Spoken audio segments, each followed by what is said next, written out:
specialist in the school figures, took the lead as expected. However, behind him were Brian Orser and Brian Boitano, Orser of Canada, Boitano of the United States, trying to get the strongest position they could going into the short program. Dick Button reports.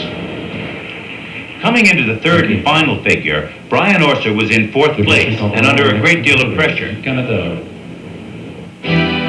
third figure is called a change loop. It's a figure with 3 circles with a small loop at each end. The important thing is the shape of the loops at each end. They must not be fat and round, but kind of elongated, and they must face each other and be on axis.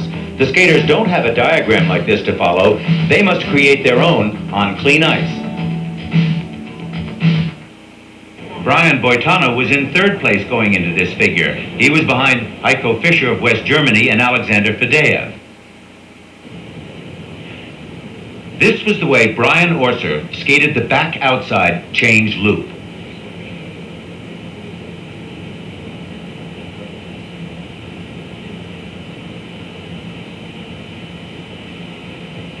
Now you can see how small this figure was.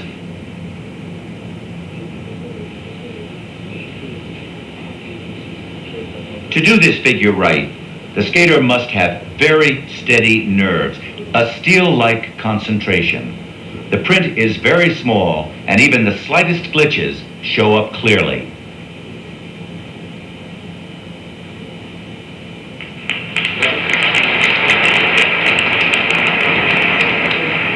And then the judges moved in to look over the print. There are 9 judges, and even Brian Orser couldn't resist looking to see how he had done. The judges not only looked for the print on the ice, they also had to consider the way he skated the figure. Did he have good style? Were the edges smooth and consistent? Brian skated a good figure. It moved him into third place overall. And then it was Brian Boitano's turn. Earlier, he talked with us about the intensity of compulsory figure competition.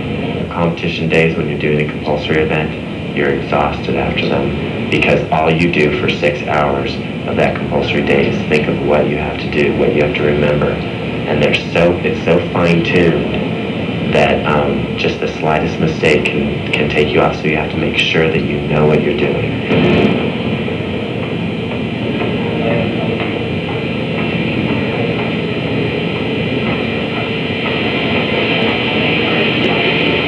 You could hear a pin drop in the arena when he skated this figure.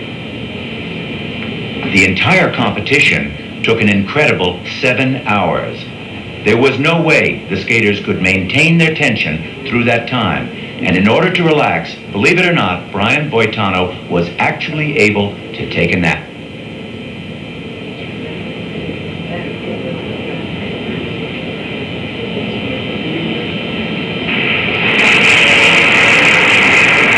Boitano has improved tremendously in the compulsory figure portion of competition. I think he was very happy with this figure, and it left him in second place overall.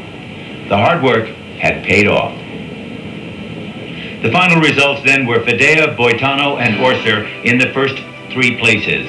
Christopher Bowman was in 8th, Paul Wiley in 12th place.